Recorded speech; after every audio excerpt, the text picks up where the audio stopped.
안녕하세요, 시카고의 뉴이드입니다. 오늘 저희가 타볼 차는요, 바로 지프의 랭글러입니다. 랭글러, 지프 하면은 바로 맨 처음에 떠오르는 그런 좀 상징적인 모델이기도 한데요. 남자분들이라면 뭐 한 번쯤 타보고 싶다, 또 이렇게 지나가는 차 보면은 좀 눈여겨보는 그런 모델일 것 같습니다. 지난해 5월인가? 그 브롱코를 소개를 해드릴 때 이 랭글러를 비교를 많이 했었어요. 그때 이 차 한번 꼭 타보겠다라고 약속을 드렸었는데 오늘 이렇게 여러분들과 함께 살펴보게 됐네요. 한국에는 총 5종의 랭글러가 출시가 되어 있습니다. 그 중에서 저희가 오늘 가지고 나온 차는 랭글러 루비콘 파워탑 4도어 모델입니다. 딱 봐도 힘이 굉장히 좋게 생기지 않았나요? 얼른 빨리 타봐서 성능이 얼마나 좋을지, 얼굴값 제대로 할지 궁금한데요. 그럼 지금부터 저랑 같이 빨리 한번 살펴보고 타보겠습니다. 오늘의 시카고는 지프 랭글러 루비콘입니다.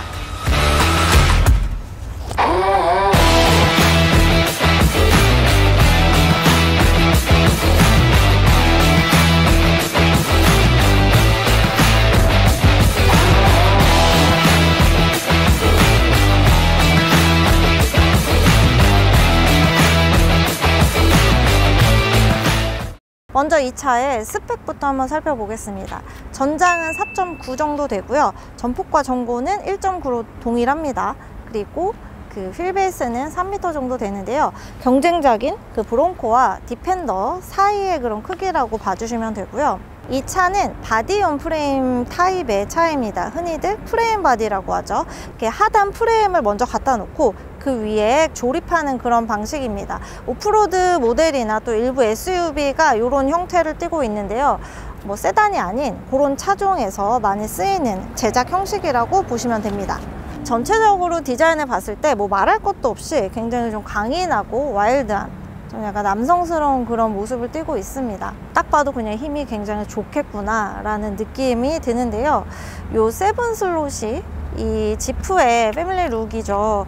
요 그릴 굉장히 또 유명하고 인기도 많아서 다른 차량들이 조금 약간 변형해서 좀 같이 쓰고 있는 그럴 정도로 굉장히 유명한 그런 그릴의 모습을 띠고 있고요. 좀 남성적인 모습과 함께 이런 동그라미 헤드램프라든지 보닛의 이런 그 곡선의 느낌, 그래서 약간 귀여운 요소들도 들어가 있고요. 하지만 전체적으로 봤을 땐 굉장히 남성스럽다라고 보시면 되고, 특히 이 범퍼가 앞으로 굉장히 튀어나와 있습니다. 어디에 부닥쳐도 이 차는 다치지 않을 것만 같은 그런 느낌이 듭니다.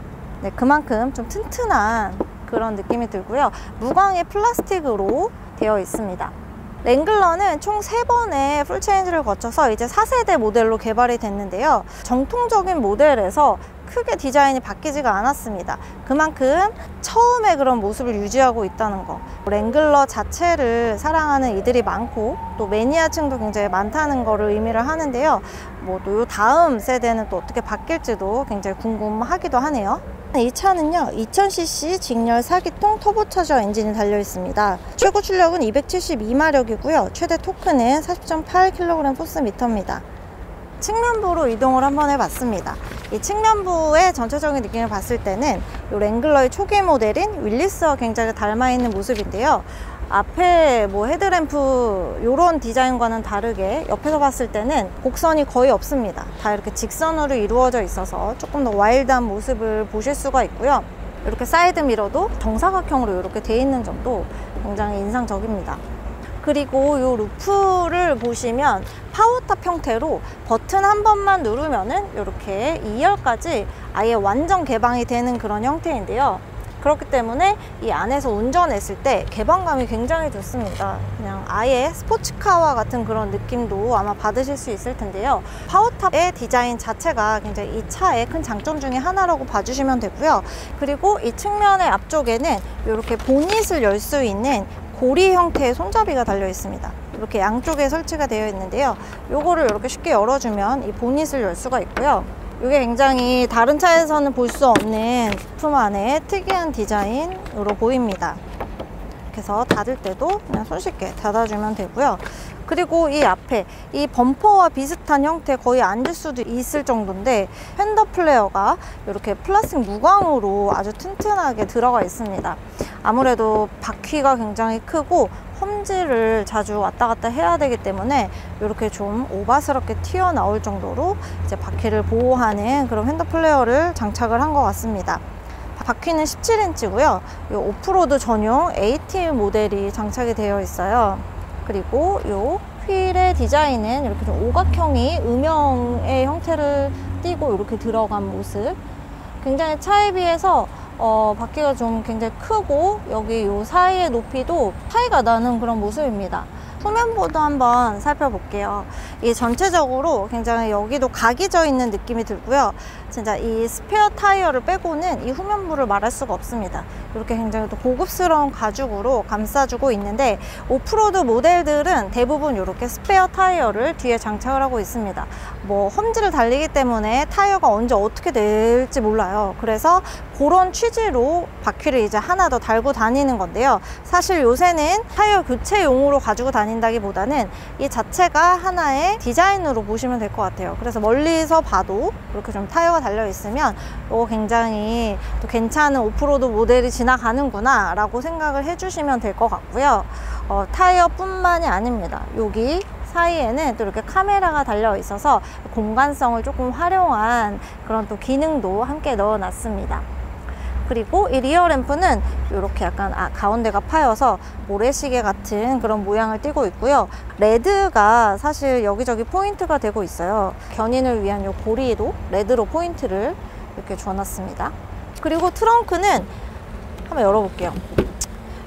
2단으로 열려야 돼요. 그래서 이렇게 유리도 하나 있는데 이렇게 위로 열어서 이렇게 이중으로 여는 모습입니다. 872리터의 공간감을 가지고 있습니다. 2열을 폴딩을 했을 때는 2050리터까지 나옵니다. 골프백, 그다음에 보드, 스키, 적재할 수 있는 모든 거는 2열을 폴딩을 했을 때는 물론이고 이 자체만으로도 굉장히 또 큼지막한 그런 공간이 보여지고요. 이렇게 좀 고리가 달려있는 모습들, 여기저기 고리가 많이 달려있네요. 이런 게 좀 오프로드 모델을 상징하는 포인트라고 보실 수 있고, 그리고 열면은 또 조그만 공간이 나옵니다. 그러니까 수납 공간이 없는 것 같은데 여기저기 많이 달려있는 모습. 그리고 여기 특이한 점은 여기 트렁크 쪽 한편에 이렇게 스피커가 달려져 있어서 이것도 또 동그라미의 모양을 띠고 있네요. 이런 거 공간 활용을 되게 확실하게 한 점은 조금 장점인 것 같습니다. 닫을 때도 먼저 순서가 있어요. 이렇게 유리를 먼저 닫고 그다음에 이렇게 닫아주면 됩니다. 전체적인 느낌은 이 굉장히 물리 버튼이 많고 이 아날로그 계기판, 또 이렇게 그 송풍구가 동그랗게 들어가고 이런 손잡이들, 투박한 손잡이들, 이런 게 좀 어우러져서 조금 투박한 느낌이 많이 들기는 해요. 하지만 그 외관의 그런 정통적인 디자인을 살린 모습이랑 비교해 봤을 때는 그래도 조금 더 외관에 비해서는 미래지향적까지는 아니지만 어쨌든 좀 많이 발전된 그런 모습을 가지고 있다라는 생각이 듭니다. 탔을 때 가장 눈에 띄는 거는 이 대시보드에 이 레드 컬러의 포인트가 들어간 점이에요. 그냥 빨간색이 아니고요. 약간 와인빛을 띠면서 조금 예쁜 그런 색을 띠고 있는데, 이런 포인트가 또 이 스티어링 휠에도 스티치로 들어가 있고요. 그리고 이런 버튼, 일부 버튼들, 그리고 이 기어 레버에도 이렇게 좀 포인트로 들어가 있습니다. 그래서 전체적인 컨셉 중에 하나가 이 레드 포인트인 것 같아요. 그래서 조금 더 스포티한 느낌을 살려줬구나 라는 생각이 듭니다. 계기판은 7인치로 이렇게 구성이 되어 있습니다. 아날로그 계기판인데요. 이렇게 바늘 형태 굉장히 오랜만에 또 보고 있어요. 이 차의 컨셉트가 오프로드기도 하고 굉장히 와일드하고 좀 투박한 느낌이 강하기 때문에 그런 면에서는 이 아날로그 계기판 나쁘지 않습니다. 어울리는 느낌이 들고요. 무식이다 이런 생각은 들지 않아요. 그리고 사이에는 디지털로 들어가 있는데요. 속도라든지 연료양 같은 게 이렇게 좀 그래픽으로 아주 또렷하고 잘 보이도록 단순화시켜서 이렇게 표현을 해놨네요. 그리고 또 이렇게 지프의 엠블럼, 이 지프의 이 상징적인 그 엠블럼이 이렇게 가운데에 동그랗게 들어가 있는 모습, 이 동그란 것과 이 계기판의 이 원형, 그리고 또 이 송풍구도 다 원형으로 되어 있어서요, 앞쪽에 헤드램프도 그렇고 조금 이 원형의 포인트를 많이 준 것 같습니다. 그래서 좀 답지 않게 귀여운 느낌도 많이 들어가 있는 게 굉장히 좀 신기한 느낌. 그리고 오른쪽으로 보면은 디스플레이가 8.4인치로 이렇게 들어가 있습니다. 이 대시보드가 다른 SUV나 세단을 보면은 살짝 누워있는 형태여서 이렇게 좀 보기가 편한데요, 이거는 이 차체 구성상 대시보드가 이렇게 일자, 거의 90도로 지금 서 있어요. 그래서 디스플레이도 같이 이렇게 좀 아예 좀 밑으로 뚝 떨어진 형태로 들어가 있어서 시인성이 그렇게 좋아 보이지는 않습니다. 약간 귀엽게 들어가 있는 듯한 느낌도 드는데, 지금 내비게이션을 켜놨거든요. 그런데 이제 보시다시피 그래픽이 이렇게 상태가 좋지는 않습니다. 요거 좀 개선해야 될 필요가 있는 것 같아요. 요새 수입차들도 보면은 뭐 T맵이나 이런 내장 내비게이션에도 굉장히 신경을 쓴 모습이거든요. 휴대전화를 켜지 않아도 이 자체 내장 내비게이션도 요새 트렌드에 맞춰서 제휴를 해가지고 굉장히 쓰임이 편하도록 그렇게 바꾸고, 인포테인먼트 시스템도 거의 최첨단으로 바꾸는 추세이기 때문에 이런 거 가지고는 경쟁이 아예 안 됩니다. 그냥 바로 애플 카플레이 켜야 되는 그런 상황. 그래서 요거는 좀 개선의 여지가 있어 보이고요. 하나 칭찬할 점은 여느 그런 차들에 비해서 이 반응 속도는 굉장히 빠릅니다. 아까 제가 내비게이션을 좀 눌러봤는데 눌리는 속도가 굉장히 빠른 점은 좀 칭찬할 만은 합니다. 그런데 그 외에 그래픽 구성이라든지 이런 좀 들어가 있는 뭐 좀 내용들, 그리고 좀 이런 이 그림체 자체가 폰트도 그렇고 좀 옛날스러워요. 그래서 그런 점은 조금 아쉽고요. 그 하단으로 보면은 이 송풍구 그 공조 버튼이 이렇게 물리 버튼으로 꽉 들어차 있고요. 이 물리 버튼 굉장히 또 오랜만에 봅니다. 저는 굉장히 좋아하는 포인트인데요, 물리 버튼이기 때문에 운전하면서도 이렇게 쉽게 조작이 가능하다는 점. 이 하단에는 이렇게 윈도우 버튼들이 달려 있습니다. 위치가 굉장히 생소해요. 근데 여기에다가 배치할 수밖에 없는 이유가 있겠죠. 이 차가 그 차박이나 캠핑 또 오프로드 모델이기 때문에 험지에서 주행이 이 차 자체의 그런 좀 목적성이에요. 그래서 이 문들 4개 문 자체가 다 하나씩 아예 떼버릴 수가 있습니다. 보통은 이 문 그 창문 제어하는 게 왼쪽 운전석 쪽에 많이 달려 있잖아요. 왼쪽 문을 혹시 떼어버리면은 조정이 안 될 수가 있기 때문에 바로 여기 이 차체 안쪽으로 넣어버렸어요. 그래서 요 점 여기 이제 들어가 있다는 거 알 수 있고, 요 밑에는 또 이렇게 빨간색으로 포인트를 준 버튼이 하나 있습니다. 이게 뭐냐면은 프론트 디퍼런셜 락 버튼이라는 건데요, 다른 차에서는 볼 수가 없는 그런 기능이에요. 오프로드 모델이기 때문에 노면이 불규칙한 그런 장소도 굉장히 많이 다닐 거라는 생각이 듭니다. 그때 혹시 뭐 바퀴 한쪽이 공중에 붕 뜨거나 아니면은 뭐 진흙밭 같은데 혹시 푹 빠지는 경우, 그런 경우 비상시가 발생할 수 있는데요, 그때 이제 이 버튼을 누르면은 4개의 바퀴가 구동력이 일정하게 유지가 되면서 비상 상황에서 조금 더 빨리 탈출할 수 있게 도와주는 그런 버튼입니다.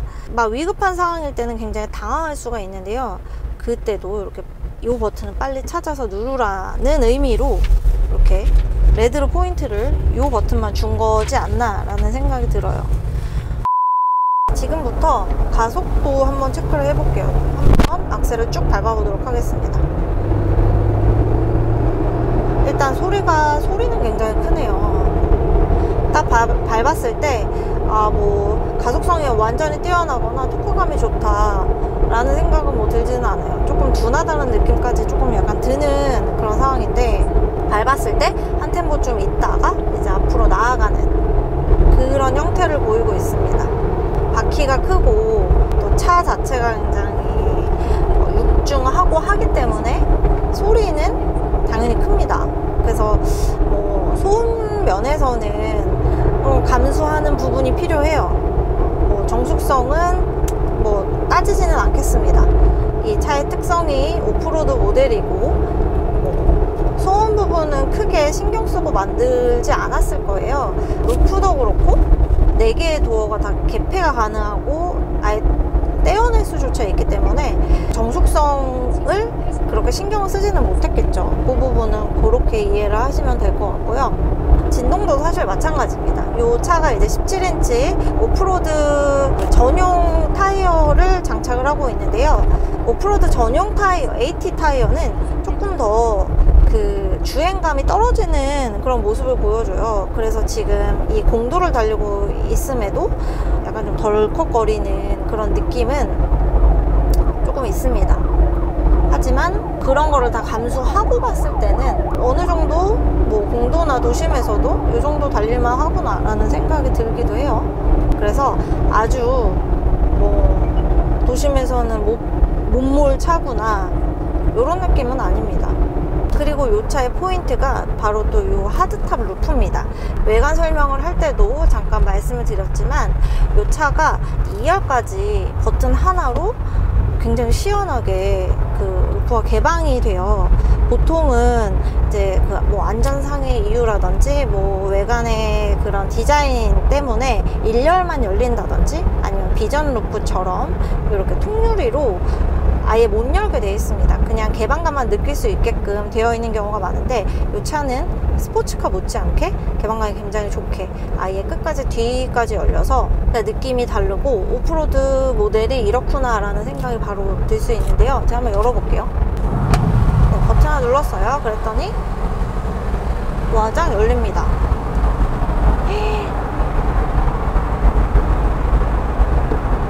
네, 오늘 다행히 덥지 않고 날씨가 굉장히 좋아서 저까지 굉장히 기분이 좋아지는데요. 요거를 이렇게 열고 달리면은 거의 지금 스포츠카의 기분이 들어요. 왜 사람들이 스포츠카를 타는지 알 것 같아요. 그래서 이 랭글러에 관심 있으신 분들은 꼭 한번 이 루프의 기능 또 이 루프의 느낌도 한번 주목해서 살펴봐 주시면 좋을 것 같습니다. 굉장히 다른 차에 비해서 장점이다 라는 생각이 강하게 드네요. 지금까지 지프 랭글러 루비콘 저와 함께 한번 타보셨는데요. 굉장히 명성답게 강인하고 또 와일드한 그런 외관 또 나쁘지 않은 도심 주행감까지 오프로드에서만 탈 모델은 아니구나 라는 생각이 저는 들었습니다. 이 차의 가격이요 7,750만 원입니다. 브롱토가 이제 1년 만에 1,000만 원을 올리는 바람에 본의 아니게 오프로드 모델 중에서는 가장 가격 포지션이 낮은 그런 모델이 돼버렸는데요.